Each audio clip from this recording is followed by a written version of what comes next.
Hello, my name is Dr. Mason Whitney, and today we're going to be interviewing my Gaba, aka Regina Barnes. So stay tuned, and we'll be right back with you.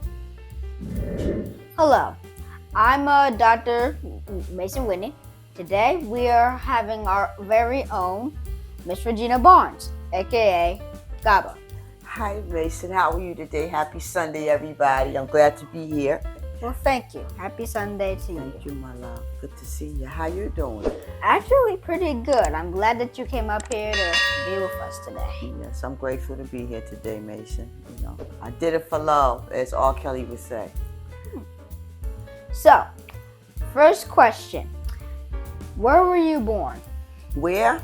Yes. I was born January 16th, 1957, at a place called Sydenham Hospital. It no longer exists. It's a housing building now over on 122nd Street, 123rd, and St. Nicholas Avenue in Harlem. Okay. That's where I was born. Actually, I was born to a twin sister. It was two of us that came into the world, so I didn't come alone. I came with your Auntie Regina Barnes, also born in Harlem Hospital. I was born first at 10:25 a.m. or something like that. And then she came along later, I came at 10:35 and she was born at 11:25 a.m. on January 16, 1957. Okay. And second question, how was your childhood? I had an amazing childhood, Mason, which can be reflected in your life. We grew up in Harlem on 123rd, 124th.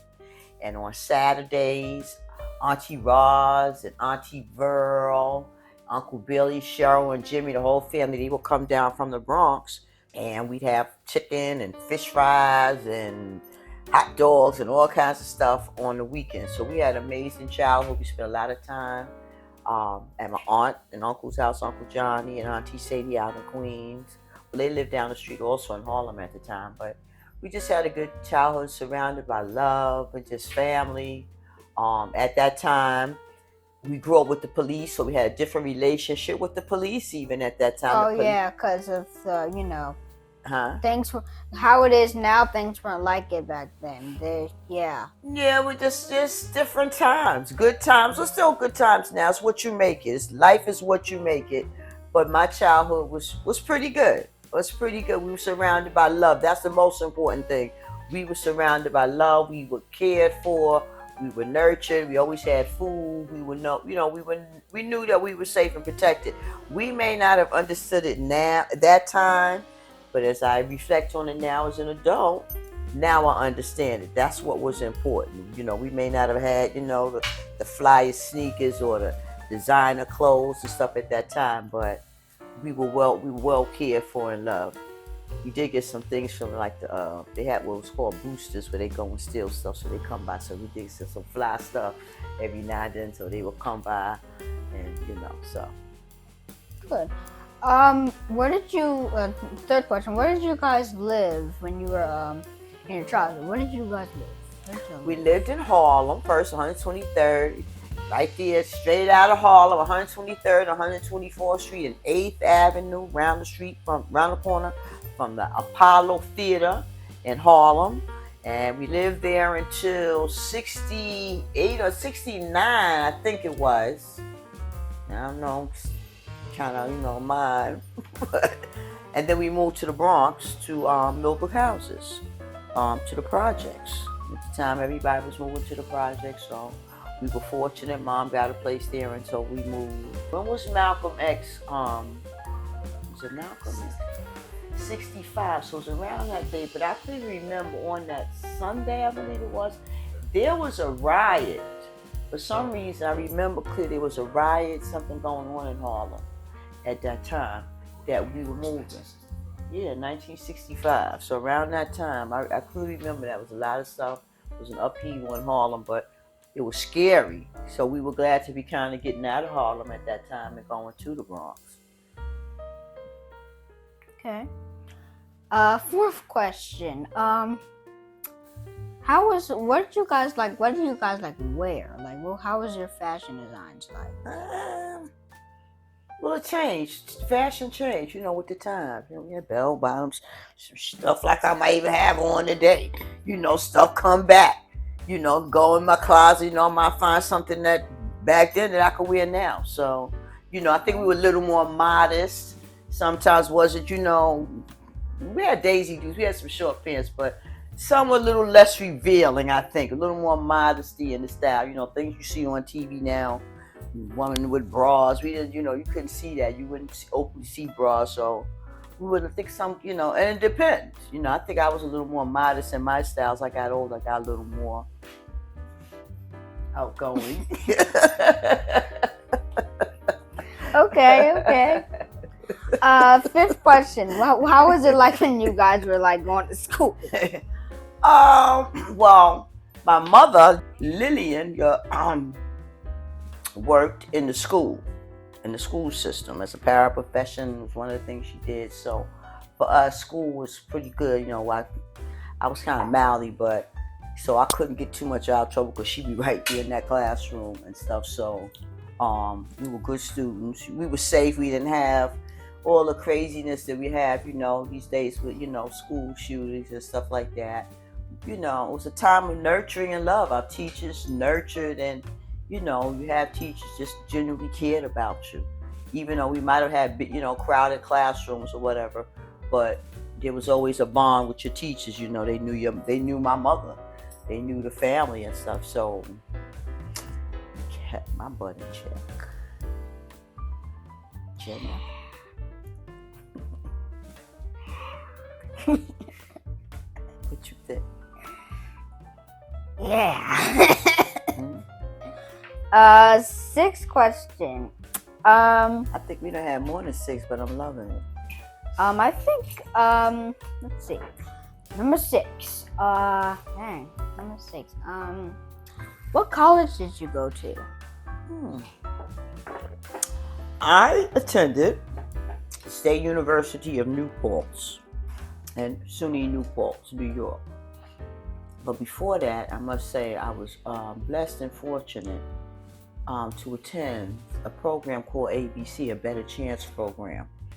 I think I'm sure they're still around, which gave scholarships to minority students. So I was fortunate that my girlfriend Wendy had received one. Her mother had got the information, and her mother passed it on to my mother. So she looked into it, and my sister Rita and I were blessed, and we got scholarships to attend private schools. Rita went to Keysville, Georgia, an all-black school. She hated it. I should have been there. I was in New Hampshire, New Hampshire, which was a predominantly white school. For a full year, I was the only black female in the school. Until some other students came along. I can't name some names. I don't want to get them in trouble. But we had some other people that came. Some dynamite people that I had opportunity to meet. But I ended up I completed New Paltz in 1985, and I received my bachelor's degree in elementary education and sociology. Now, I never went on to teach and to use my degree, but I'm grateful and I'm proud to say that I have that, because going to school is a commitment. And I encourage you to, make that same commitment to what you're doing now at school. To be focused, to do your lessons when you come home and stuff like that. We want to spend time, we didn't have social media and all that stuff that y'all have now, but we could just sit for hours and hours, all those distractions. We went outside and we played and stuff, We don't, we had friends, we talked and we played. We don't sit and, you go for everybody, into their own zone, So when you ask about growing up, that's what my childhood was like. Those things were important. I'm not, now, I don't think they have those same bonds. You make them, it's fun, but it's a lot different. The bonds are still there, but social media has changed that a lot. It's in a plus, don't get me wrong, in a plus, but also, you gotta have a thick skin to deal with it, because there's so much negativity that can appear and be harmful and hurtful to people. But I encourage you to just stay committed to whatever you do, and that's what I did. Going to school, I was fortunate that my mother God rest of her soul, was a guiding influence in our lives, just like your mom is. We thought, she was strict and she didn't want me to hang out, with the other girls with their little mini skirts, party and have a good time. And we would sit, oh, why we can't do that, Now I'm grateful. Look at me now, how you like me now. I got all my teeth pretty much. I'm not strung out. I like my little, whatever it is your dad that made me over here. And stuff in a little, happy hour, equality, and all good things. But I'm grateful to be sitting here at 67 with you. And you wanting to spend time with me. And for us to have this opportunity to do that. Okay, thank you. 7th question. Where do you live? I don't know if I want to tell that, but then they might find me. I mean, you can just specify it in a kind of way. Now I live in the boogie down Bronx. Okay. I have my own place. I got my own place. I got my own job. No, I don't have a job because I want anymore. I retired. I love it. Life is great. I retired. It'll be 3 years, I think, this year. For New York City Housing Authority. So I'm grateful to be retired and just enjoying life, to be in good health, and to be of sound mind for the most part. But mainly to be in healthy, good spirit of heart. That's what's important. Because you can look good on the outside, as we all know, but, and I know a lot of people that's just drop dead gorgeous and fabulous, but their spirit is just, ugh. So. Yeah, so they pretend to be good and awesome and on the real life, but once when people are gone, they just act they act very mean. I like that, yeah.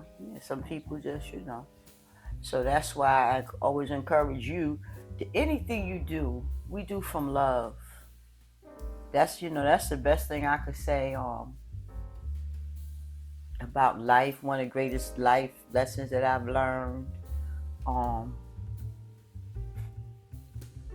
In the spirit of love, anything that you do, even if somebody's coming at you and ugly and bullying you, and you try to come at them with a spirit of love, and maybe that'll change their attitude so they know love. But if you become ugly like them, they don't have the opportunity to know love. And I know that you're in a new school now and making new friends, so that's the lesson I want to share with you. Show them your love, even in the hardest of times. And sometimes it's hard because people can be real shit-face. But that's when it's even better that you stand strong and, you say you got this. And you still stand on love, no matter what. No matter what. Yeah. Excuse me, we knew this was going to happen. My mother was one of the most amazing,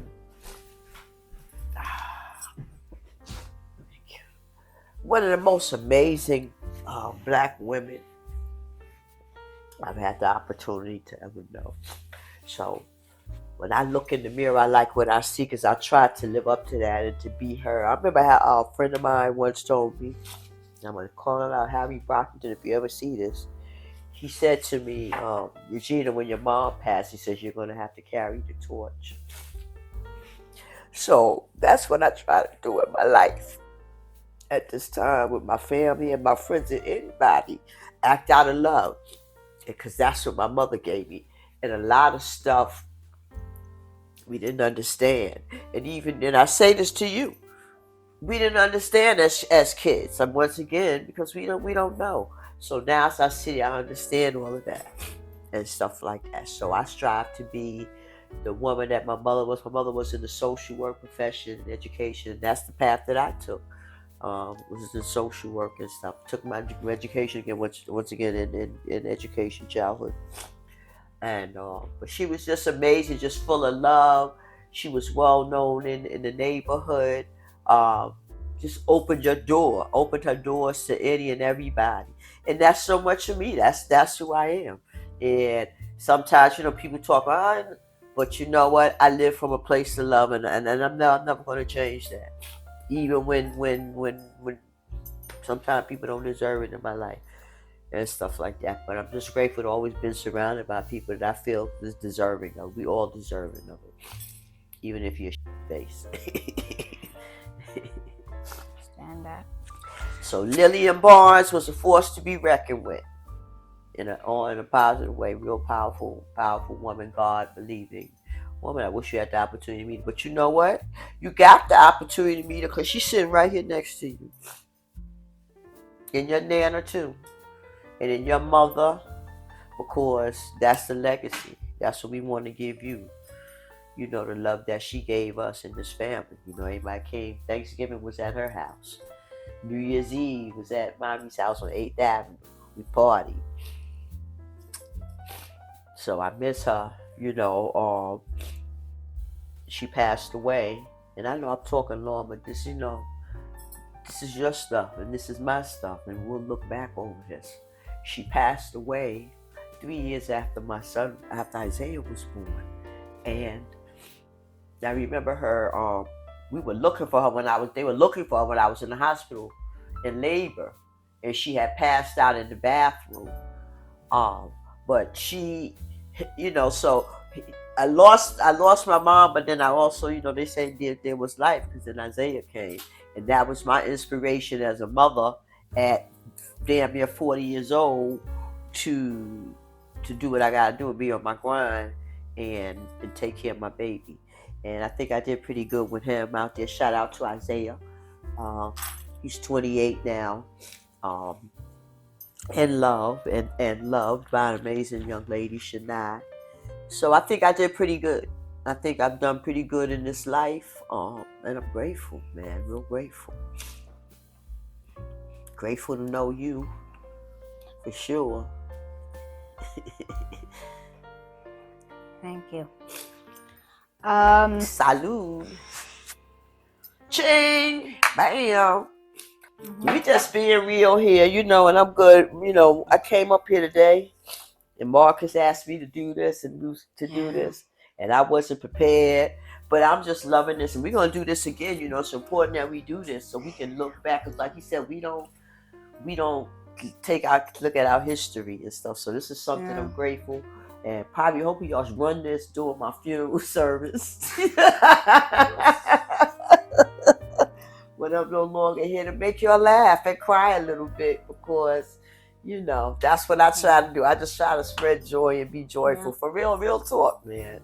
Yeah, and real talk. There are a few shout outs I want to make too. My friend Dylan. Yep. My friend Dylan. Uncles and aunts that I really care about. My father. Yes. My shout out to Marcus.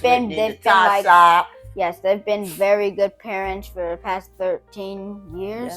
Yes. And I also want to give another shout out for a few actors who have passed that I've wanted to meet. I want to give a shout out to Paul Rubin. All right. And also Robin Williams. Mm-hmm. And for Tupac. Yeah. Mm-hmm. What you know about Tupac? Well, he was killed in the late. He died in the 90s. He was a good actor, singer, and he did lots of he gave a lot of inspiration to a lot of people. He was killed. Yeah. Shot. Okay. So on for pretty smart, Mason. You know a lot of stuff. How you find out all this stuff? Yeah, I think he died 91, 97, I think. Yeah. How you get all this information? Well, I guess the technology and all this stuff. Yeah, he died in 1996. In 96. Yes. See, I don't even know. But he was awesome. Yeah, so I just want to give a shout out to him because he inspired me too. Because he was an actor, a singer. He was a lot.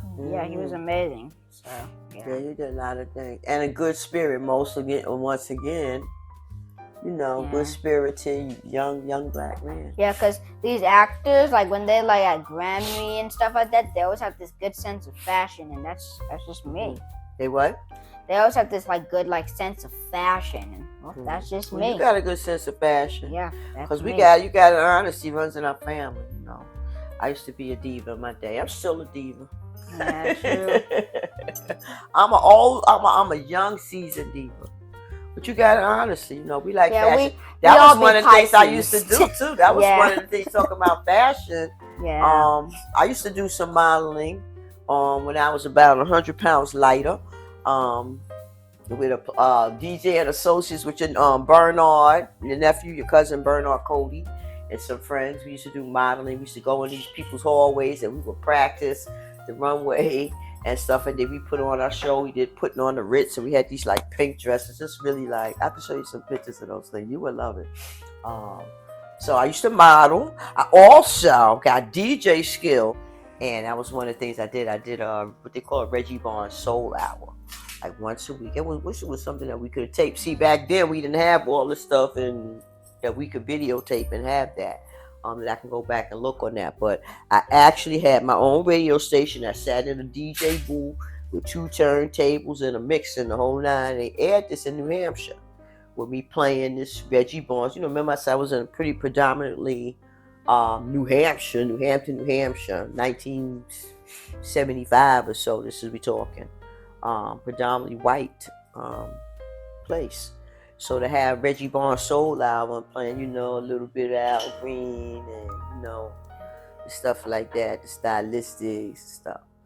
Up there it was something different. So I pat myself on the back for those times. I did quite a few things, I didn't never join any church organizations or Kalpas, sororities and fraternities. They didn't have that at my college. In fact, they started as I was leaving. They started a fraternity at Newport's as I was graduating. So these are some of the things you have to look forward to as you move forward in your life, young man. True. And I will do that. One of the things I think when I do become a famous actor, I'm gonna do a lot of good things in my life. I'm gonna do a lot. Make movies, do appearances. Well, you just do good things in your life, whatever you do. Just be. Because we can do things, but it's what we be when we do those things. That's all. If you understand what I'm saying. That makes sense? That makes sense. Because I could be a police officer and bust you upside your head and put my knee on your neck. Or I could be the police officer that escorts you home and make sure you're all right. Or be that police officer to say, yo, get off of him. So that's why I always say, I was listening to Ayanna Van Site this morning. I think it was an old show. She was on Oprah Winfrey. She was talking somewhat this kind of what a message I'm delivering. So it may sound a little, but love is the message. There was a song, love is the message. Right? Instead of me wanting to be ugly, let me just say, I love you. Right? Isn't that better than me wanting to punch your lights out? Or like, really? That kind of stuff. Yeah. So, I don't even, when I was growing up, you asked me about growing up, you didn't? Yeah. Stuff like that. Well, I'm glad that you came here and talked to us. Thank you, my darling. I'm so glad that you had me here. This has just been awesome. I hope we get an opportunity to do this again, ask me some more questions, and maybe I can ask you some questions. Thank you. Well, it was nice having you. Thank you, my love. Can I have another hug? I love you. Thank you. Oh, and next week we might be able to have, I think, Aaron Franklin with us, because I need to tell him, like black man to black man. Aaron? Yeah, Uncle Aaron. I think, because I got to talk to him, because I felt like, black man to black man. I really think that the Right Path ending, I think they need to make a sequel to the Right Path, because that ending, that can't be how it ends. He gets his wife killed. Yeah. Yeah, and Mr. Cruz, because, he's my neighbor. Okay. Great guy. Yeah. All right, we're going to get them all the black men's. Mm-hmm. We're going to get them. Well, it was nice having you here. Thank you, Mason. You have a nice day. Thank you, baby.